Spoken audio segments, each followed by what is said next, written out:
Hello and welcome back to Kerbal Space Program. I'm Cat Trans Gamer, and as you can see, a few of the buildings have been upgraded. Research and Development's now level 2, and that's so we can get Kerbal EVAs, collect surface samples, and I've already gone around collected surface samples. Space Plane Hangar has been upgraded to level 2 so we can build bigger planes, and the runway has been upgraded to full capacity. So the VAB and the launch pad is equivalent to the spaceplane hangar and runway. But the spaceplane hangar and the runway were not paid for by Kerbal Space Program. The two individuals that actually purchased the upgrades for these was Bob and Bill Kerman. And the Kerbal Space Administration Kerbal Space Program Administration has decided that since the failure of FOHO-1 and FOHO-2's inability to land where it wanted to, its original planned landing site, they have decided to postpone any manned missions to MUN. And Bob and Bill did not like this. Bob was really looking forward to going to MUN. And Bob and Bill upgraded the spaceplane hangar with the approval that they would be able to work on a secret project and they would be left alone to do this. Kerbal Space Administration said, sure, we get free upgrades on our buildings and runway and you guys get to build a plane? Go for it. Well, Bob, being the engineer he is, and knowing Jebediah's space parts or junkyard and space parts company, and knowing that Jebediah has been collecting all those booster rockets and pieces that have fallen to the ground over the course of the space program, have decided to build their own MUN lander. Bill's scrap lander. And as you can tell, Bill really took time and literally scrapped this thing together. He did purchase the radial mounts brand new, but he could not get the full 100% ejection force ones. So unfortunately, like these center ones eject at 50%. The booster rocket ones, he put the highest on because it's got to clear the assembly from the center, and those are 90%. And then we've got these boosters, or these here, that's running at 70%, and these are running at 65%. So they're not exact, but they're pretty close. And Bill's pretty sure his math is correct, and this thing is going to make it to MUN. And he is pretty sure that this thing is balanced, even though it really does not look it, due to the fact that it's a hash posh of parts. He even couldn't get the same engine to go across, so he's got swivel engines matched up with Reliant engines. And all the fuel piping is actually refurbished sewage pipes. The hoses you usually see the sewage trucks pumping out the porta potties with. The only thing that unfortunately Jebediah did not have in his junkyard was landing struts for the actual lander. So Bill went ahead and decided to just put girders in place. Now, Bill did get brand new science equipment, test equipment, to go ahead and run this mission, but he can only afford one set of each. So he's going to have to figure out a way to make this science last. Now, Jebediah was nice enough to go ahead and program a flight path because Bob does not know how to fly. So he programmed a flight path and placed it inside a Probodobodyne probe. So let's go ahead and Jebediah just finished his checks. We got to put Bob in there now. And we will launch this thing. Now, since this is a secret mission and the KSP administrators would not approve of them building a rocket without their help, they have decided that they are going to go ahead and launch this thing straight out of the runway. So here we are out on runway 9, and so far so good. Nothing's exploded. The craft is leaning a little bit, not much. And yeah, it's just before sunrise. We wanted to do this before they showed up to work. The administrators did, so we are going to go ahead and launch this thing and get it into orbit. Now, if I did all the math correctly, this should run the boosters out first, and then we will drop off the 8 outside tanks, followed by the 4 inside tanks, and then we will have the center stage to get us to Mun and into orbit around Mun. So then we can take the lander down, and we'll see if I'm correct. This is the maiden voyage, and I will go ahead and leave the resources up so we can see how it goes. Let me get the resources up. Switch it to stage view. Throttle up, SAS on, and all Bob's got to do is hit the red button that says light. And he does.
So there we are. After talking with Jebediah agreed that he does have enough tail fins to place 8 of them on this craft. So Bob does up the plans and figures out where to place them so that they're all at the same height roughly. And he plugs it into the simulator and tells Bob, let's go ahead and give this thing another try.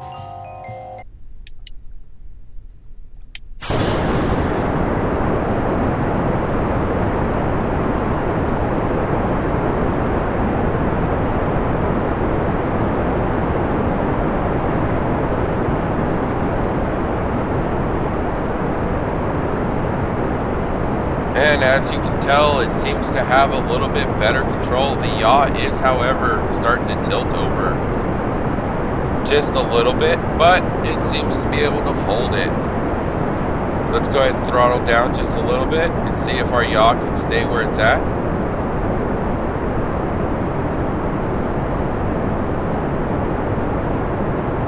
Yes, it does seem that this simulation may actually work.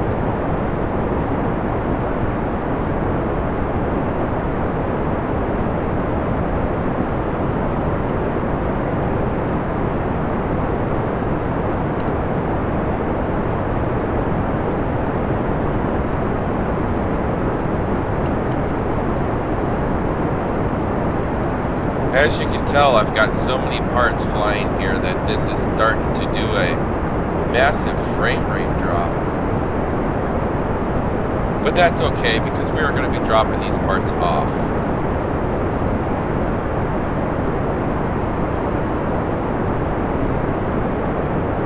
And we are definitely high enough to drop these solid booster rockets without them landing on the runway.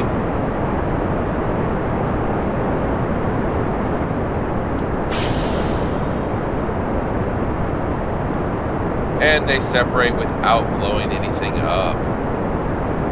So let's go ahead and get this thing in a more inclined orbit, start gaining speed.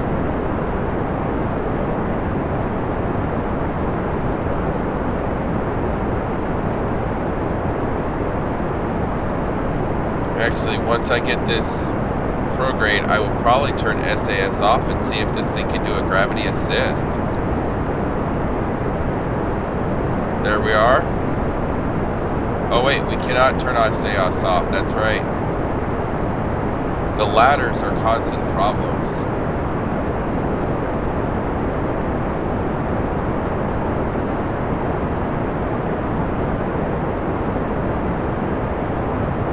So we will have to do the gravity assist ourselves. Simulated, of course.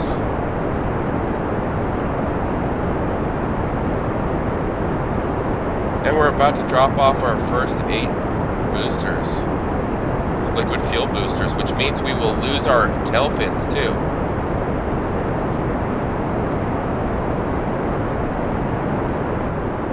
There we go.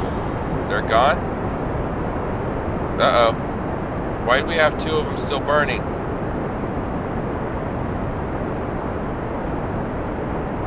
Uh-oh. It seems Bill must have forgot to run some fuel lines somewhere.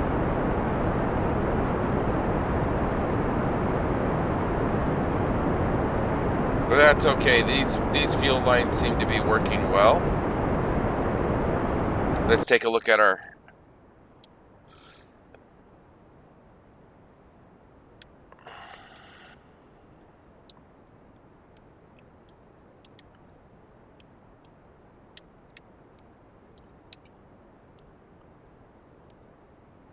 Alright, we're gonna keep tilting over into our orbit, into our prograde orbit.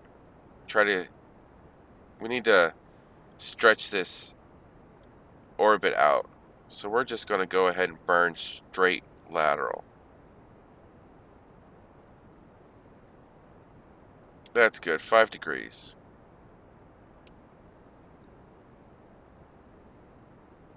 And we'll run that until we're about 80,000.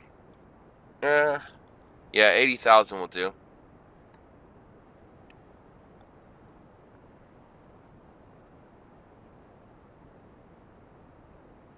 Alright, there we go.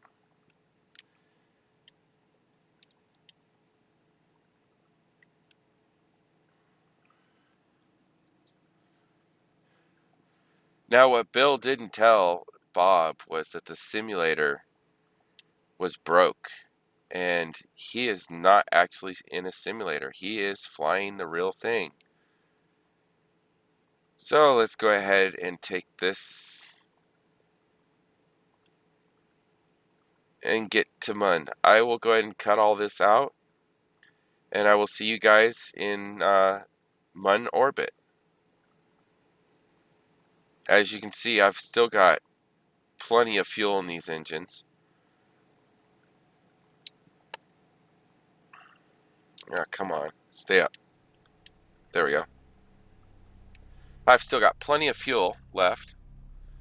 And a whole, once I stage these 4 rockets, I'll still have another full, well, roughly 2 full stack rocket. So, yeah, I'm not too worried about fuel. We've got that covered. I'm more worried about, will Bob land on Mun?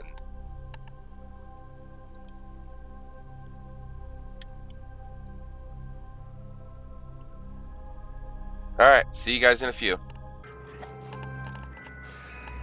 Hello and welcome back real quick. I'm still around Kerbin, but I wanted to show you how I'm going to make these 4 science experiments last. Now, one of the reasons I want to take a scientist with me is, one, they get experience, they level up, they get better abilities, but if you actually EVA them, Oops. Come on, there we go. If you actually EVA him, he can come down and actually run the experiments himself. So you get him close to it and you sit there and observe. And look at that. Recovery, 26 science. So we're going to go ahead and keep that. But what's really nice is he can come in, collect the data. So now the data is with him.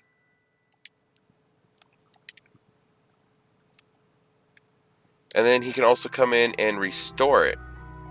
Basically reset the experiment.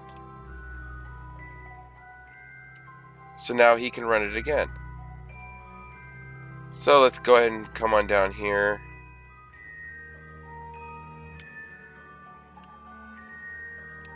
And we'll go ahead and get the pressure.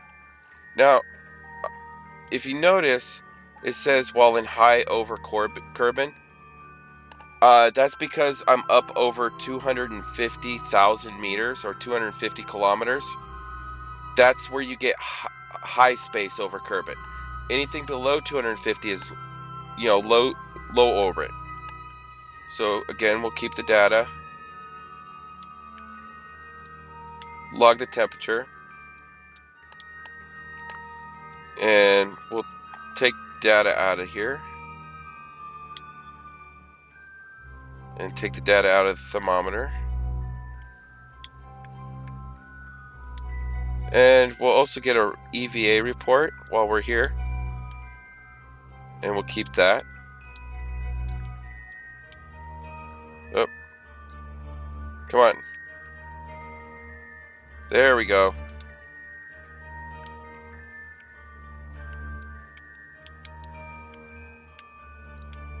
Oh, what's lights again?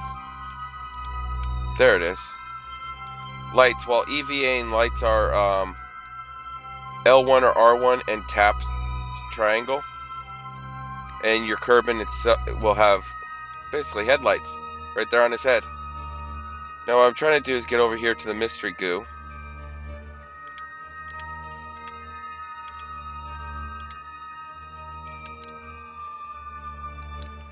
There we go. Observe. Keep. And I'm too far. Nope, I am not too far. But I'm now too far to reset it. So let's get back down there.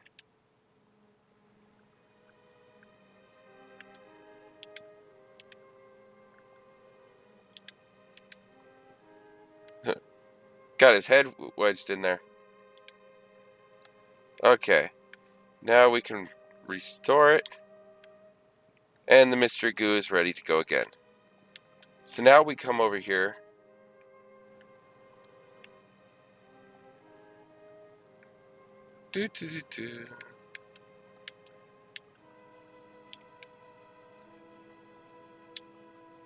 And we'll go ahead and grab and climb all the way back up. And what you can do is when you go into the command mod, you'll see all that pop up. Basically, now all that data is in the command module. So all that science experiments we just did is now sitting in here. We can actually go in here and look at that, 5 data, but we'll also go ahead and take a crew report.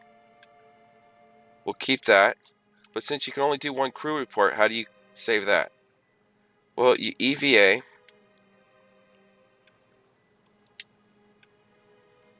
make sure you're still holding on to the module.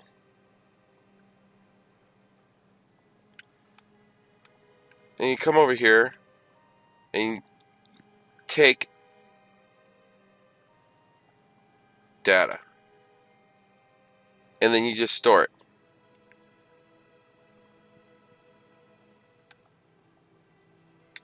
Back into the command pod.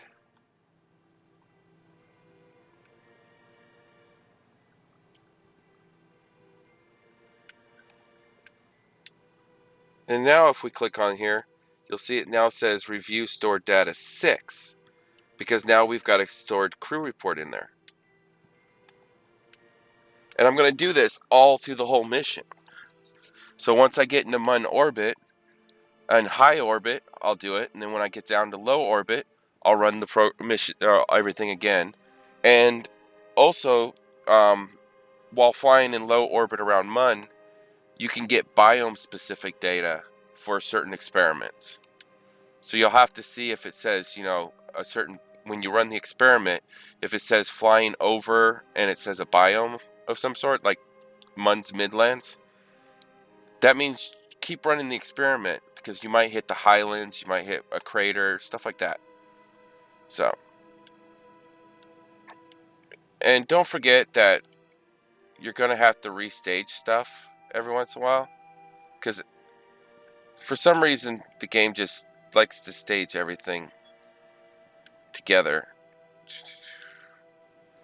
every once in a while.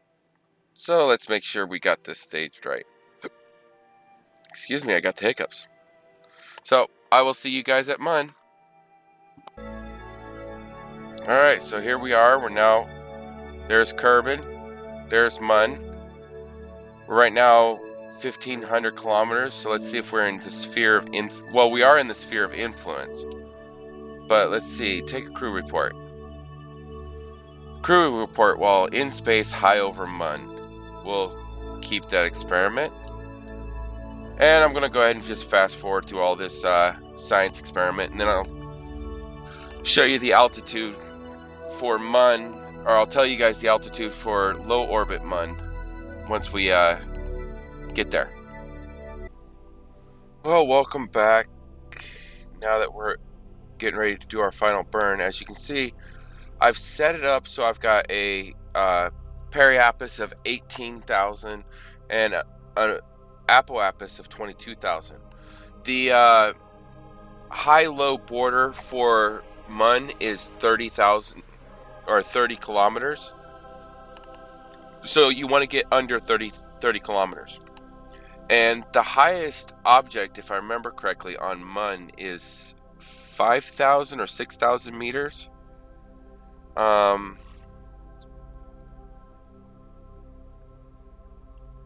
don't remember where I read that, but you basically you want to try to keep above 6,000 meters minimum altitude to do orbits. Another thing, oh, I've already passed my node, haven't I? We'll go ahead and start burning this. Oh, we can burn this full speed, yeah.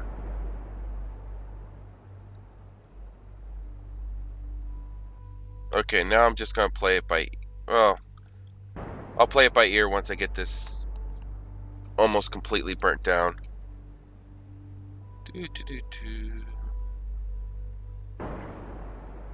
Okay, that's good.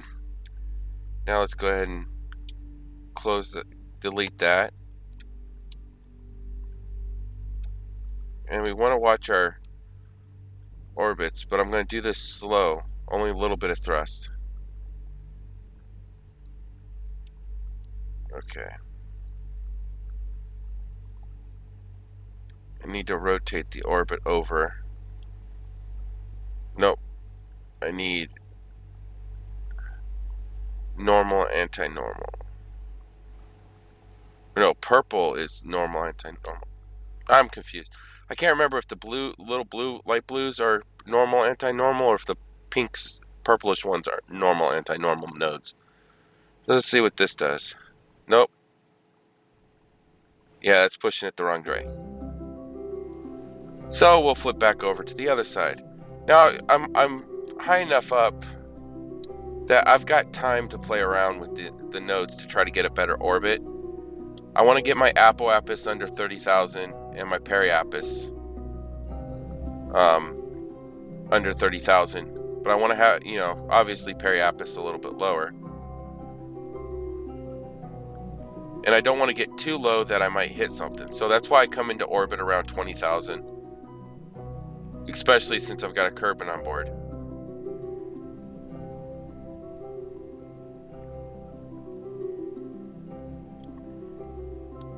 So we just come over to this node and you notice periapis is raising, but apoapis is lowering. And if I do this enough, I'll flip them, which is what I want. I want periapis on the other side. Okay, let's get rid of this shimmy. Oh.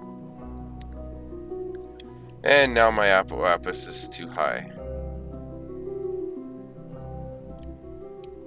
To fix that, I like the periapis right where it's at. So we'll just go ahead and warp over here.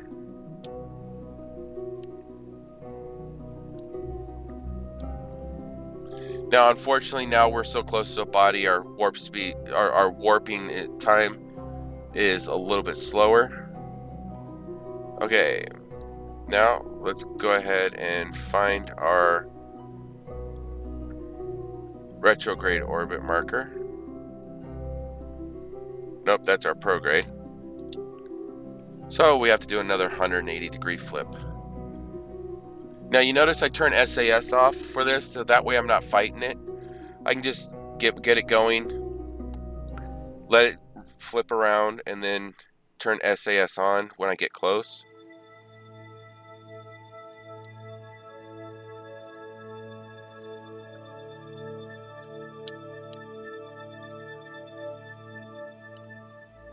Okay, so we want to bring our apoaps down. Okay. Come on. Okay. Bring that down to about 22.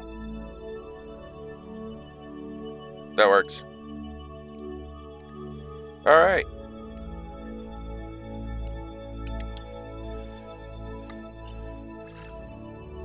And as you can see, once it finishes loading, I've got quite a bit of fuel left in this. I mean, I've got enough fuel in this engine to probably deorbit and slow most of my lateral motion before I even switch over to the Terrier engine to finish my descent and landing. So that's actually good. Now I am going to... Oh yeah, let's see here. Now if you've done EVAs, you might notice that this would be a hard EVA to try to get into. But I'm going to show you guys here. Let's get our crew report real quick. Keep the experiment. EVA.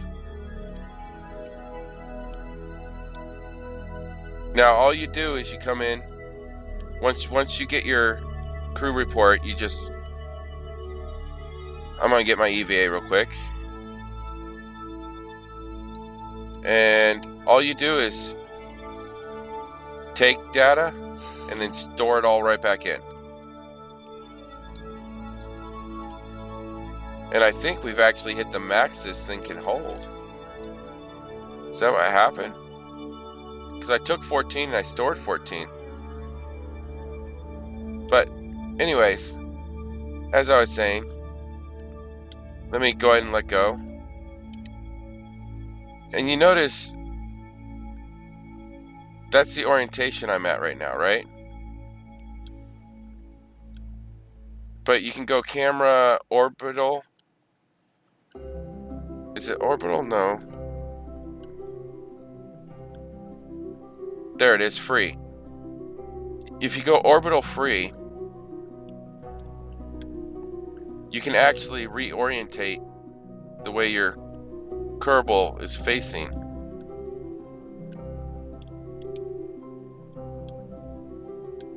To more of a parallel orbit. And then if you switch to orbiting mode, and you notice he'll move around based off of how my camera is facing.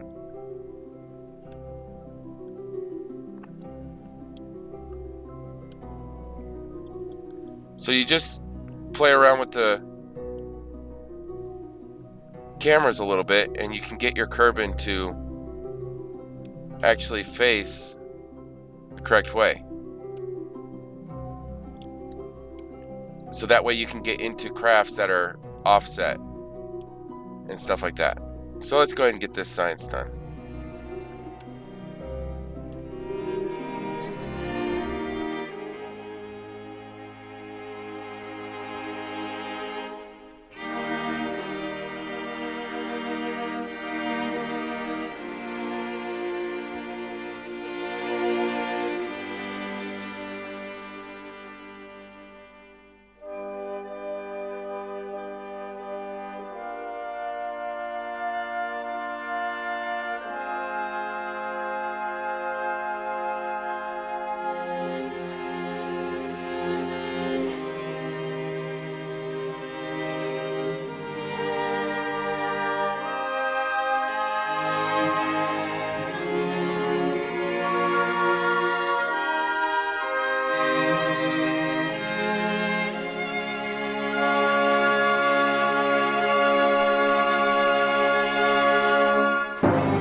Bob's obviously not a pilot, as you can tell.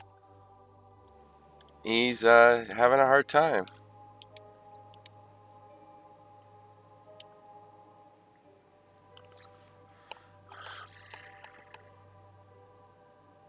So come on into the ladder, nice and slow.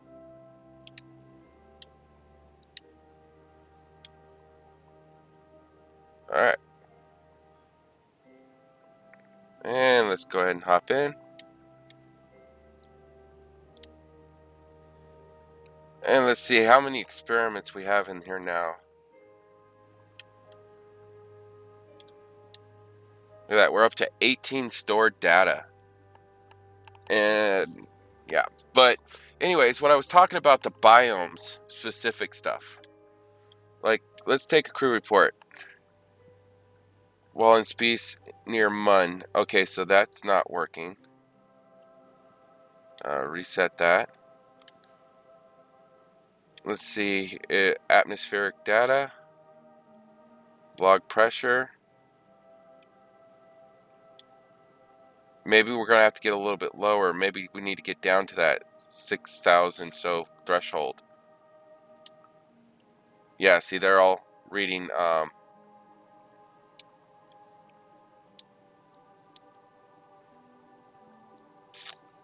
Yeah, reset. I think I forgot to reset this. Yeah. Reset experiment. Okay. So yeah, scientists are very important because they can go and reset the science module bay and the mystery goo. So you can just keep reusing it over and over and over again. And every time I EVA, that's why this is all happening with my stacks. Because I keep EVAing. So, in the next episode, Bob Kerman's going to prove Kerbal Space Program administrators wrong and prove that he can land.